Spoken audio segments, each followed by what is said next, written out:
To my ensure bytes. మన దగ్గర చాలా పాలసీస్ ఉంటాయి, చాలా కంపెనీస్ ఉంటాయి. కానీ ఏ పాలసీ మనకి సూటబుల్లా కాదా అనే డెసిషన్ కంపెనీ మీద కాదు, మన లైఫ్ సిచ్యువేషన్ మీద, రెస్పాన్సిబిలిటీస్ మీద, ఫ్యూచర్ ప్లాన్స్ మీద డిపెండ్ అవుతుంది. ఈ వీడియోలో నేను ఒక హెల్త్ ఇన్సూరెన్స్ పాలసీ గురించి చెప్తాను. ఇది బెస్ట్ అని నేను చెప్పను. మీ లైఫ్కి సూట్ అవుతుందా లేదా, రిక్వైర్మెంట్స్కి మ్యాచ్ అవుతుందా లేదా, రెస్పాన్సిబుల్ డెలివరీ కరెక్టా కాదా అని మీరు డిసైడ్ చేసుకోవాలి. ఈ స్టోరీ 2020లో స్టార్ట్ అవుతుంది. రమేష్ సాఫ్ట్వేర్ ఇంజనీర్ హైదరాబాద్లో జాబ్ చేస్తున్నాడు. మంచిగా పెళ్లి ఫిక్స్ అయింది. రమేష్ మైండ్లో ఒకటే థాట్, పెళ్లి అయ్యాక రెస్పాన్సిబిలిటీస్ పెరుగుతాయి, ఇన్సూరెన్స్ ఇప్పుడు తీసుకోవాలా లేకపోతే తర్వాత తీసుకోవాలా అని చెప్పేసి. ఎగ్జాక్ట్గా అదే టైంలో pandemic news, hospital bills, ICU stories అని చూస్తున్నాడు. నవంబర్ 2020లో పెళ్లి అయింది. లైఫ్ కంప్లీట్లీ చేంజ్ అయింది. ఇప్పుడు రెస్పాన్సిబిలిటీ రమేష్కి కాదు, వైఫ్, పేరెంట్స్, ఫ్యూచర్ చిల్డ్రన్ అన్నీ ఒకటే పిక్చర్లో కనిపించాయి. న్యూ ఇయర్ క్యాలెండర్ మారింది. జనవరి 2021. రమేష్ మార్నింగ్ టీ తాగుతున్నప్పుడు న్యూస్ స్క్రోల్ చేస్తున్నాడు. ICU bills, hospital queues, medical expenses. అప్పుడు ఒక థాట్ వచ్చింది, ఎమర్జెన్సీ అప్పుడు డెసిషన్ తీసుకుంటే ఎమోషన్తో తీసుకుంటాం, అప్పుడు మిస్టేక్స్ జరుగుతాయి. సో రమేష్ కామ్గా డిసైడ్ అయ్యాడు ఇన్సూరెన్స్ తీసుకుందామని. పాలసీస్ చూడటం స్టార్ట్ చేశాడు. ఒకటి సెల్ఫ్ కోసం, ఒకటి వైఫ్ కోసం, ఇంకొకటి పేరెంట్స్ కోసం. ప్రీమియం, వెయిటింగ్ పీరియడ్, కవరేజ్ అన్నీ కంపేర్ చేశాడు. అప్పుడు ఒక క్లారిటీ వచ్చింది, ఒక సింగిల్ పాలసీలో ఫ్యామిలీ అందరికి కవర్ ఉండాలి అని. అలా రమేష్ చూస్ చేసిన policy star Health Azure insurance policy. ఈ పాలసీలో కవరేజ్ రమేష్కి, తన వైఫ్ అండ్ పేరెంట్స్కి. సో పాలసీ తీసుకున్న టైంలో ages Ramesh 30, wife 28, father 60 and mother 56. వాళ్ళ పేరెంట్స్ ఉన్న ఏజ్లో పాలసీ తీసుకోవడం ఎందుకు ఇంపార్టెంట్ అంటే 61 ఇయర్స్ లోపల ఎంట్రీ అయితే ఫ్యూచర్లో కోపేరిస్ తగ్గుతుంది. ఇంకో ఆలోచన రమేష్కి వచ్చింది. అదేంటంటే హాస్పిటల్ బిల్ ఒక్కటే కాదు కదా, హాస్పిటల్ అడ్మిట్ అవ్వకముందు టెస్ట్, స్కాన్స్, కన్సల్టేషన్స్కి ఎక్స్పెన్సెస్ ఉంటాయి. డిశ్చార్జ్ అయ్యాక మెడిసిన్స్, ఫాలోఅప్ విజిట్స్, ఇన్వెస్టిగేషన్స్ ఉంటాయి. సో పాలసీ ఫీచర్ చెక్ చేస్తే pre hospitalization expenses up to 60 days, post hospitalization expenses up to 180 days coverage ఉంది. ఇంకో ఇంపార్టెంట్ డెసిషన్ రమేష్ తీసుకున్నాడు. ఫాదర్కి ఆల్రెడీ బీపీ అండ్ షుగర్ ఉన్నాయి, మదర్కి థైరాయిడ్ ఉంది. చాలామంది చేసేది ఏంటి, అవి కామన్ కదా అని మెన్షన్ చెయ్యరు. కానీ రమేష్ అలా చేయలేదు. అన్ని డిసీజెస్ ఓపెన్గా డిక్లేర్ చేశాడు. ఎందుకంటే ఇన్సూరెన్స్లో బిగ్గెస్ట్ మిస్టేక్ డిసీజ్ ఉండి కూడా చెప్పకపోవడం. రమేష్ తెలివైనోడు కదా, పాలసీ తీసుకున్న టైంలో నిజం చెప్పకపోతే క్లెయిమ్ టైంలో ప్రాబ్లం అవుతుందని తెలుసు. గుర్తుపెట్టుకొని ఒక్క డెసిషన్ ఫ్యూచర్లో ల్యాక్స్ సేవ్ చేస్తుంది. 2020 బాగానే అయింది, నో హాస్పిటలైజేషన్. కానీ ఈ ఇయర్ చాలా ఇంపార్టెంట్, ఎందుకంటే వెయిటింగ్ పీరియడ్ స్టార్ట్ అయ్యాయి, మెటర్నిటీ క్లాక్ స్టార్ట్ అయింది, పీడీ క్లాక్ కూడా స్టార్ట్ అయిపోయింది.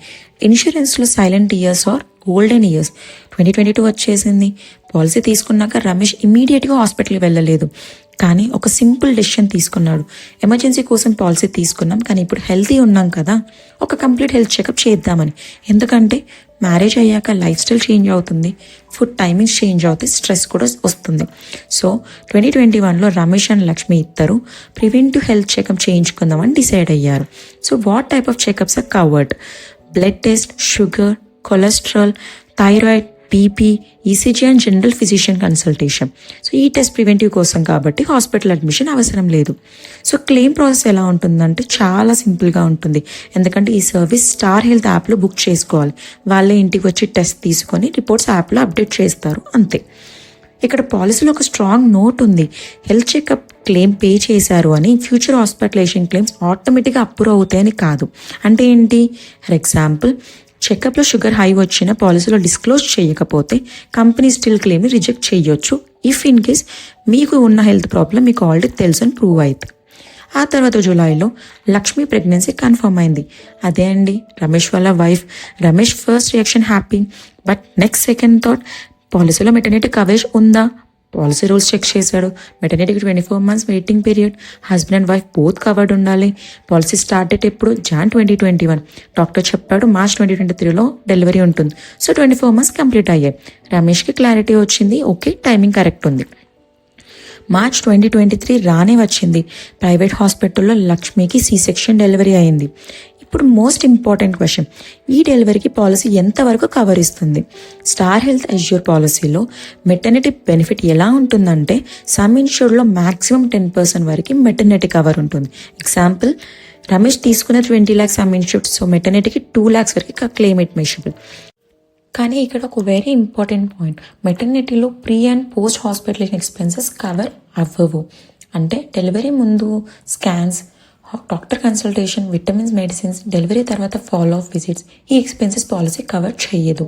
ఈ రూల్ రమేష్కి ముందు నుండి తెలుసు కాబట్టి బిల్ వచ్చినప్పుడు షాక్ లేదు. సో ఈ మెటర్నిటీ క్లెయిమ్ అప్రూవ్ అవ్వాలంటే పాలసీలో ఈ కండిషన్ సాటిస్ఫై అవ్వాలి. హస్బెండ్ అండ్ వైఫ్ ఇద్దరు పాలసీలో ఉండాలి, పాలసీ కంటిన్యూస్గా 24 months కంప్లీట్ అవ్వాలి, అండ్ డెలివరీ పాలసీ పీరియడ్లో జరగాలి. ఈ కండిషన్స్ అన్ని సాటిస్ఫై అయ్యాయి కాబట్టి డెలివరీ క్లెయిమ్ అడ్మిషబుల్ అయ్యింది. డెలివరీ అయ్యాక బేబీకి జాండీస్ వచ్చింది. NICUలో 3 days అడ్మిట్ చేశారు. ఇప్పుడు అందరి డౌట్ ఏంటి, న్యూ బోర్న్ బేబీ ఆటోమేటిక్గా కవర్ ఉంటుందా, NICU ఛార్జెస్ కవర్ చేస్తుందా? క్లియర్గా చెప్పాలంటే డెలివరీ క్లెయిమ్ అడ్మిషబుల్ అయితే న్యూ బోర్న్ బేబీ Day 1 నుండి కవర్ అవుతుంది. అంటే NICU charges, test, visits, medicines ఇవన్నీ నార్మల్ హాస్పిటలైజేషన్లో కవర్ చేస్తుంది. సో బేబీకి జాండీస్ వల్ల వచ్చిన ఎక్స్పెన్సెస్ పాలసీలో కవర్ అవుతాయి. ఇప్పుడు ఇంకొక important point, new Born baby ఆటోమేటిక్గా పర్మనెంట్ మెంబర్ కాదు. కస్టమర్ ఇన్సూరెన్స్ కంపెనీకి ఇన్ఫార్మ్ చేయాలి. పాలసీ రూల్ ఏంటి, బేబీ పుట్టినప్పటి నుండి 45 days లోపల ఇన్సూరెన్స్ కంపెనీకి ఇంటిమేషన్ ఇవ్వాలి. అది through online agent or customer care ద్వారా బేబీని పాలసీలో యాడ్ చేయాలి. దానికి ప్రపోర్షనేట్ ప్రీమియం పే చేయాలి. అప్పుడు బేబీ ఫ్యూచర్లో ఇండిపెండెంట్గా పాలసీ మెంబర్ అవుతుంది. 45 days లోపల ఇన్ఫార్మ్ చేయకపోతే ఫ్యూచర్ క్లెయిమ్స్లో ప్రాబ్లం రావచ్చు. జరిగే కామన్ మిస్టేక్స్ ఏంటి అంటే మెటర్నిటీ ఫుల్ బిల్ అనుకోవడం. అంటే as per policy 20 lakhs అమ్మించి 2 lakhs cover ఇస్తుంది. ఇన్ కేస్ 2.2 lakhs అయితే ఆ ఎక్స్ట్రా 20K రమేష్ గారే పే చేసుకోవాలి. And pre and post expenses కూడా కవరేజ్ ఉంది అనుకోవడం మిస్టేక్. బేబీని గివెన్ టైంలో పాలసీలో యాడ్ చేయాలి. ఈ పాయింట్స్ గుర్తుపెట్టుకోండి. ఈ క్లారిటీ రమేష్కి ముందు నుండే ఉండడం వల్ల ఫైనాన్షియల్ స్ట్రెస్ లేకుండా సిచ్యువేషన్ మేనేజ్ చేశాడు. 2023లో ఇంకో ఇన్సిడెంట్, రమేష్ వాళ్ళ మదర్కి బ్రీతింగ్ ఇష్యూ వచ్చింది. ఆల్రెడీ మదర్కి థైరాయిడ్ ఉంది, ఇది ప్రీ ఎగ్జిస్టెంట్ డిసీజ్ పాలసీలో మెన్షన్ చేశారు. కానీ ఈసారి ప్రాబ్లం ఏంటి, కోవిడ్ రిలేటెడ్ ఆక్సిజన్ డెఫిషియన్సీ. వాళ్ళు అనుకున్న హాస్పిటల్ బెడ్స్ దొరకలేదు. డాక్టర్ చెప్పారు హాస్పిటల్ అడ్మిషన్ పాసిబుల్ కాదు, ఇంట్లో ట్రీట్మెంట్ కంటిన్యూ చేయాలి అని చెప్పేసి. ఇప్పుడు మెయిన్ క్వశ్చన్, హోమ్ కేర్ ట్రీట్మెంట్కి పాలసీ ఎంతవరకు కవర్ చేస్తుంది? స్టార్ హెల్త్ అష్యూర్ పాలసీ ప్రకారం సమ్ ఇన్ష్యూర్లో మాక్సిమం 10% వరకు home care coverage, maximum cap 5 lakhs per policy year. For example sum insured 20 lakhs అవుతే 10% అంటే 2 lakhs. సో ఈ కేసులో హోమ్ కేర్కి 2 lakhs వరకు క్లెయిమ్ అడ్మిషబుల్. రూల్స్ ఏంటి, చాలా స్ట్రిక్ట్గా కంపెనీ ఫాలో అయ్యింది. ఏంటి, డాక్టర్ అడ్వైస్ మ్యాండేటరీ, డాక్టర్ రాసి ఇవ్వాలి. హాస్పిటలైజేషన్ నార్మల్ రిక్వైర్డ్ కానీ హోమ్ కేర్ అడ్వైస్డ్ అని చెప్పి. కంటిన్యూస్ మెడికల్ మానిటరింగ్ ఉండాలి. అంటే doctor or nurse daily visit చేయాలి or daily checks records maintain చేయాలి. డైలీ ట్రీట్మెంట్ చార్ట్స్ మెయింటైన్ చేయాలి. Oxygen usage, medicines, vitals, doctor signatures important. Service provider నెట్వర్క్లో ఉండాలి. హోమ్ కేర్ ప్రొవైడర్ కంపెనీ నెట్వర్క్లో ఉండకపోతే రీఎంబర్స్మెంట్కి మాత్రమే ఎలిజిబిలిటీ ఉంటుంది. ఇక్కడ చాలా మందికి డౌట్ అడుగుతారు, మదర్కి థైరాయిడ్ ఆల్రెడీ ఉంది కదా, మరి ఎలా క్లెయిమ్ అప్రూవ్ అయిందని. పీడీకి 3 years వెయిటింగ్ పీరియడ్, అప్పటికి 2 years కంప్లీట్ అయింది, క్లెయిమ్ ఎందుకు అప్రూవ్ అయింది మరి అని. Simple, thyroid pre existent disease, breathing issue, Covid complication, thyroid వల్ల కాదు. సో పాలసీ ప్రకారం న్యూ ఇల్నెస్గా ట్రీట్ చేసి హోమ్ కేర్ కవరేజ్ అప్లై చేశారు. సో ఈ కేసులో హోమ్ కేర్ ప్రొవైడర్ నెట్వర్క్లో లేడు, సో క్యాష్లెస్ అవ్వదు. రమేష్ ఏం చేశాడు, బిల్స్, ప్రిస్క్రిప్షన్స్, డైలీ చార్ట్స్ ప్రాపర్గా కలెక్ట్ చేసి రియంబర్స్మెంట్ క్లెయిమ్ సబ్మిట్ చేశాడు. క్లెయిమ్ వెరిఫికేషన్ అయ్యాక ఎక్స్పెన్సెస్ రియంబర్స్ అయ్యాయి. సో ఇక్కడ చాలామంది మిస్టేక్స్ చేసేది ఏంటి అంటే డాక్టర్ అడ్వైస్ ఓరల్గా తీసుకొని డైలీ రికార్డ్స్ మెయింటైన్ చేయకపోక ఆక్సిజన్ బిల్ మాత్రమే సబ్మిట్ చేసి non network provider documents incomplete చేస్తే క్లెయిమ్ రిజెక్ట్ అయ్యే ఛాన్సెస్ ఉంటాయి. May 2024 early morning Ramesh father Srinivas గారికి సివియర్ చెస్ట్ పెయిన్ స్టార్ట్ అయింది, స్వెట్టింగ్, బ్రీతింగ్ డిఫికల్టీ. ఇమ్మీడియట్గా నియర్ బై నెట్వర్క్ హాస్పిటల్కి తీసుకెళ్లారు. ఎమర్జెన్సీలో ఫస్ట్ స్టెప్ ఏంటి, నెట్వర్క్ హాస్పిటల్ చూస్ చేయడం. ఎందుకంటే క్యాష్లెస్ పాసిబిలిటీ ఉంటుంది, క్లెయిమ్ ప్రాసెస్ ఫాస్ట్ ఉంటుంది. హాస్పిటల్ తీసుకెళ్ళాక డాక్టర్ చెప్పాడు హార్ట్ బ్లాకేజ్ ఉంది, ఇమ్మీడియట్ యాంజియోప్లాస్టీ చేయాలి. ఇక్కడ అందరి మైండ్లో డౌట్ ఏంటి, ఫాదర్కి షుగర్ అండ్ బీపీ ఉంది, క్లెయిమ్ రిజెక్ట్ అవుతుందా? ఇక్కడ time line important. Policy start date Jan 2021. So PD waiting period 3 years. Waiting complete అయ్యింది ఎప్పుడు, Jan 2024. సో హాస్పిటలైజేషన్ అయినప్పుడు May 2024. Pre existent disease waiting period complete అయింది. So sugar BP related heart issue పాలసీలో admission. Next out ఏంటి, వాళ్ళ ఫాదర్కి 61 cross అయ్యాయి కదా, మరి కోపే ఉంటుందా? Rule clear, father policy entry టైంలో 61 years లోపల ఉన్నారు. సో నో కోపే, అంటే పిల్లో 10% కూడా ఓన్ పాకెట్ నుండి కట్టాల్సిన అవసరం లేదు. ఇఫ్ ఇన్ కేస్ ఆ పాలసీ తీసుకునేటప్పుడు ఫాదర్కి 61 years ఉంటే ఈ 10% కోపే రిస్క్ ఉండేది. ఈ పాయింట్ చాలామంది మిస్ అవుతారు. లేట్గా పాలసీ తీసుకుంటే ఈ అడ్వాంటేజ్ ఉండదు. ఇప్పుడు హాస్పిటల్ బిల్ ఎలా ఉంటుందో చూద్దాం. యాంజియోప్లాస్టీ బిల్లో నార్మల్ ఈ ఛార్జెస్ అన్నీ ఉంటాయి. స్టార్ హెల్త్ అష్యూర్ పాలసీలో ఇవన్నీ ఇన్ పేషెంట్ హాస్పిటలేషన్ కేటగిరీలో కవర్ అవుతాయి. కానీ ఒక important point, stent cost government cap ప్రకారం మాత్రమే పే చేస్తారు. హాస్పిటల్ ఎంత ఛార్జ్ చేసినా ఇన్సూరెన్స్ కంపెనీ ఎన్పీపీఏ డిపిసిఓ లిమిట్ వరకు అప్రూవ్ అవుతుంది. ఎక్స్ట్రా ఛార్జ్ ఉంటే పేషెంట్ పే చేయాలి. హాస్పిటల్ నెట్వర్క్లో ఉండడం వల్ల క్యాష్లెస్ రిక్వెస్ట్ రేజ్ చేశారు. సో ప్రాసెస్ ఎలా ఉంటుంది? హాస్పిటల్ టీపీఐడెస్ క్యాష్లెస్ రిక్వెస్ట్ సబ్మిట్ చేస్తుంది. Insurance company medical team verify చేస్తుంది. తర్వాత అప్రూవల్ వస్తే ట్రీట్మెంట్ ప్రొసీడ్ అవుతుంది. ఎమర్జెన్సీ కేసులో ఇనిషియల్ అప్రూవల్ లేట్ అవ్వచ్చు, కానీ యాంజియోప్లాస్టీ ఎమర్జెన్సీ కాబట్టి క్యాష్లెస్ అప్రూవ్ అయిపోతుంది. కానీ ఒక పాయింట్ గుర్తుపెట్టుకోవాలి, క్యాష్లెస్ అంటే 100% బిల్ కవర్ అని కాదు. Non అడ్మిషబుల్ items like extra consumables, non medical charges, ఈ అమౌంట్స్ అన్ని పేషెంటే పే చేసుకోవాలి. సో ట్రీట్మెంట్ అయ్యాక కొన్ని ఎక్స్పెన్సెస్ క్యాష్లెస్లో ఇంక్లూడ్ కాలేదు.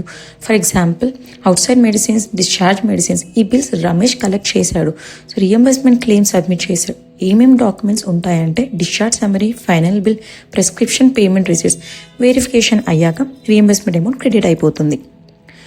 సో వాట్ ఇఫ్ కేసెస్, ఇప్పటి వరకు నేను చెప్పిన దాంట్లో పాలసీ గురించి ఐడియా వచ్చింది అని మీరు అనుకుంటున్నారు కదా, కానీ ఒక రియల్ టైమ్ సిచ్యువేషన్ వచ్చినప్పుడు ఎలాంటి డౌట్స్ వస్తాయో చూడండి. First doubt, automatic restoration benefit. So 2024 ఎండింగ్లో లక్ష్మికి gall bladder stones, Ramesh tension already big claim అయింది కదా, ఎలా ఇప్పుడు అని. కానీ ఈ పాలసీలో ఆటోమేటిక్ రిస్టోరేషన్ బెనిఫిట్ ఉంది. ఫాదర్ ట్రీట్మెంట్ ఛార్జెస్ క్లెయిమ్ అయ్యాక సమ్ ఇన్స్టిట్యూట్ ఆటోమేటిక్గా రీఫిల్ అయిపోతుంది. నెక్స్ట్ హాస్పిటలైజేషన్ యూజ్ చేయొచ్చు. సో ఈ పాలసీ ఫీచర్స్ ప్రకారం వాళ్ళ వైఫ్కి చేయాల్సిన ట్రీట్మెంట్ ఛార్జెస్ ఆటోమేటిక్గా కవర్ అవుతాయి. ఇప్పుడు ఒక డౌట్ రావచ్చు, వాట్ ఇఫ్ సేమ్ ఇయర్ ఫాదర్కి మళ్ళీ హార్ట్ అటాక్ వస్తే? ఎస్, రిజిస్ట్రేషన్ అప్లై అవుతుంది, బట్ సపరేట్ హాస్పిటలైజేషన్ అయితే. కానీ ఇక్కడ ఒక ఇంపార్టెంట్ క్లారిటీ ఉండాలి. సపరేట్ హాస్పిటలేషన్ అంటే ఏంటి అంటే సేమ్ అడ్మిషన్ కాదు, సేమ్ డిశ్చార్జ్ కంటిన్యూషన్ కాదు. ఎగ్జాంపుల్ చెప్పాలంటే ఫిబ్రవరిలో ఫాదర్కి హార్ట్ అటాక్ అయ్యింది, యాంజియోప్లాస్టీ చేసి డిశ్చార్జ్ అయ్యాడు. కానీ కొన్ని రోజుల్లో మళ్ళీ కాంప్లికేషన్ వచ్చి సేమ్ ట్రీట్మెంట్ కంటిన్యూషన్ అయితే ఇది సేమ్ ఇల్నెస్ ఎపిసోడ్గా కన్సిడర్ చేస్తారు. అక్కడ రిజిస్ట్రేషన్ అప్లై అవ్వదు. బట్ ఇంకో కేస్, ఫిబ్రవరిలో హార్ట్ అటాక్ అయ్యింది కానీ కంప్లీట్గా డిశ్చార్జ్ అయిపోయాక కొన్ని మంత్స్ తర్వాత గ్యాప్ తర్వాత మళ్ళీ ఫ్రెష్ హార్ట్ అటాక్ వస్తే లేదా హార్ట్ స్ట్రోక్ వస్తే ఫ్రెష్గా హాస్పిటల్ అడ్మిట్ అవుతారు. కాబట్టి ఇది new hospitalization, new fresh event. అప్పుడు రిజిస్ట్రేషన్ అప్లై అవుతుంది. సేమ్ పర్సన్కి సేమ్ ఇయర్లో సేమ్ డిసీజ్ అయినా కూడా ఫ్రెష్ అడ్మిషన్ అయితే పాలసీ రిజిస్ట్రేషన్ బెనిఫిట్ వర్క్ అవుతుంది. ఇప్పుడు most dangerous part, room rent limit. అందరికీ వచ్చే కామన్ డౌట్.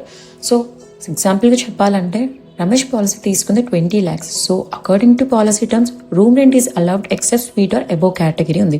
పెద్దగా ప్రాబ్లం లేదు ఈ సమ్ ఇన్షూర్తో. First suppose 5 lakhs sum insured తీసుకుని ఉంటే ఈ పాలసీ రూల్ ప్రకారం 5 lakhs సమ్ ఇన్షూర్లో రూమ్ రెంట్ లిమిట్ సమ్ ఇన్షూర్లో 1% పర్ డే, అంటే మాక్సిమం 5,000 పర్ డే మాత్రమే అలౌడ్. హాస్పిటల్లో అడ్మిషన్ టైంలో ఫ్యామిలీ ఎమోషనల్గా ఆలోచించి బెటర్ రూమ్ తీసుకుంటారు. కానీ ఒకవేళ allowed room 5,000, actual room taken 10,000. ఇక్కడ రూమ్ రెంట్ క్రాస్ అయింది.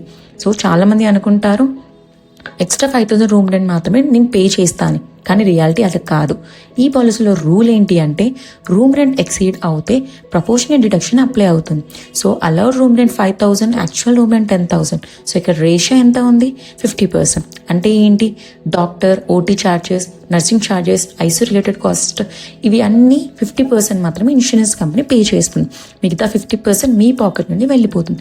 హాస్పిటల్ బిల్ చూస్తే టోటల్ బిల్ 4 lakhs. మీ ఎక్స్పెక్టేషన్ 5,000 ఎక్స్ట్రా రూమ్ ఛార్జ్ మాత్రమేనా? కాదు, నియర్లీ 2 lakhs వరకు ఓన్ పాకెట్ నుండి పే చేయాలి. ఇది చాలా మందికి తెలియక క్లెయిమ్ టైంలో షాక్ అవుతారు. అడ్మిషన్ టైంలో ఈ రూల్ ఫాలో అవ్వాలి. పాలసీలో అలవ్ రూమ్ రెంట్ లోపల రూమ్ తీసుకోవాలి. 5 lakhs సమ్ ఇన్షూర్డ్ అయితే 5,000 లోపల room, 10 to 25 lakhs sum insured అయితే స్వీట్ కాకుండా ఎన్ని రూమ్ తీసుకోవాలి. ఈ యొక్క డిసిప్లిన్ ల్యాక్స్ సేవ్ చేస్తుంది. ఇంకా స్ట్రాంగ్గా చెప్పాలంటే రూమ్ రెంట్ ఎక్సీడ్ చేసిన రోజు రూమ్ బిల్ కాదు, టోటల్ హాస్పిటల్ బిల్ కట్ అవుతుంది. Third, consumer bills. ఈ పాలసీలో 68 ఐటమ్స్కి మాత్రమే కవరేజ్ ఉంటుంది. అవి పాలసీ డాక్యుమెంట్లో క్లియర్గా మెన్షన్ చేశారు. కానీ నాన్ మెడికల్ కన్జ్యూమబుల్స్ అంటే డైపర్స్, ఫుడ్, టాయిలెటరీస్కి కవర్ ఉండదు. ఫోర్త్, ఇప్పుడు ఇంకో కామన్ మిస్అండర్స్టాండింగ్ క్లియర్ చేద్దాం. ఓపీడీ అంటే ఏంటి? హాస్పిటల్లో అడ్మిట్ కాకముందు క్లినిక్లో డాక్టర్ కన్సల్టేషన్ లేదా టెస్ట్ లేదా స్కాన్స్ ఆర్ రెగ్యులర్ మెడిసిన్స్, ఈ సో ఈ హెల్త్ అష్యూర్ పాలసీలో ఓపీడీ కవరేజ్ ఉంటుందా అని అంటే లేదు. అంటే డాక్టర్ విజిట్స్ నుంచి రెగ్యులర్ మెడిసిన్స్ వరకు ఈ ఎక్స్పెన్సెస్ పాలసీ కవర్ చేయదు. ఈ policy mainly emergency, major treatment, big hospital bills అవి మేనేజ్ చేయడం కోసం ఈ పాలసీ స్ట్రాంగ్గా ఉంటుంది. ఓపీడీ కవరేజ్ కావాలి అని అంటే separate OPD add on or different type plan consider చేయాలి. సో సింపుల్గా చెప్పాలంటే ఈ పాలసీలో ఓపీడీ కవరేజ్ లేదు. Reality check. What if Ramesh లేట్గా పాలసీ తీసుకుని ఉంటే మెటర్నిటీ మిస్ అయ్యేది, పీడీ క్లెయిమ్స్ రిజెక్ట్ అయ్యేవి, హెవీ బిల్స్ ఓన్ పాకెట్ నుండి వెళ్ళేవి. So what if diseases declare చేయకపోతే క్లెయిమ్ పక్కా రిజెక్ట్ అయ్యేది. What if room rent rules ignore చేసి ఉంటే ల్యాక్స్లో లాస్ వచ్చేది. సో ఇక్కడ ఇన్సూరెన్స్లో ప్రాబ్లం పాలసీ కాదు, ఎక్స్పెక్టేషన్స్. మీరు అనుకోవచ్చు రమేష్ వచ్చిన ఇన్సూరెన్స్ అన్నీ మీకు కూడా వస్తాయా అంటే రావండి. రమేష్ లక్కీ కాదు, ఇక్కడ ప్రిపేర్డ్ ఉన్నాడు. రమేష్కి వెంటనే అలా క్రిటికల్ సిచ్యువేషన్స్ వచ్చిన మేనేజ్ చేయగలిగాడు. ఎందుకు అని అంటే ఈ పాలసీని క్లియర్గా అర్థం చేసుకున్నాడు కాబట్టి. ఎర్లీగా పాలసీ తీసుకున్నాడు, రూల్స్ అర్థం చేసుకున్నాడు. మీకు రమేష్ ఫేస్ చేసిన సిచ్యువేషన్స్లో ఒక్క ఇన్సిడెంట్ మీకు వచ్చిన మేనేజ్ చేయగల కాన్ఫిడెన్స్ ఉండాలి అనే my insure bytes theme. Insurance అంటే హాస్పిటల్ బిల్ జీరో చేయడం కాదు, ఎమర్జెన్సీ టైంలో ఫైనాన్షియల్ కంట్రోల్ ఇవ్వడం. ఈ పాలసీ మీ లైఫ్కి సూట్ అవుతుందా లేదా అనేది మీ డిసిషన్. ఈ పాలసీ గురించి ఇంకా డీటెయిల్స్ కావాలి అన్నా ఆర్ ఈ పాలసీ పర్చేస్ చేసే సిచ్యువేషన్ని ఈజీగా హ్యాండిల్ చేద్దామని అనుకుంటే ప్లీజ్ కాంటాక్ట్. నా నెంబర్ అండ్ ఈమెయిల్ ఐడి డిస్క్రిప్షన్లో పెట్టాను. ఏమైనా డౌట్స్ ఉంటే కమెంట్లో మెన్షన్ చేయండి. Thank you.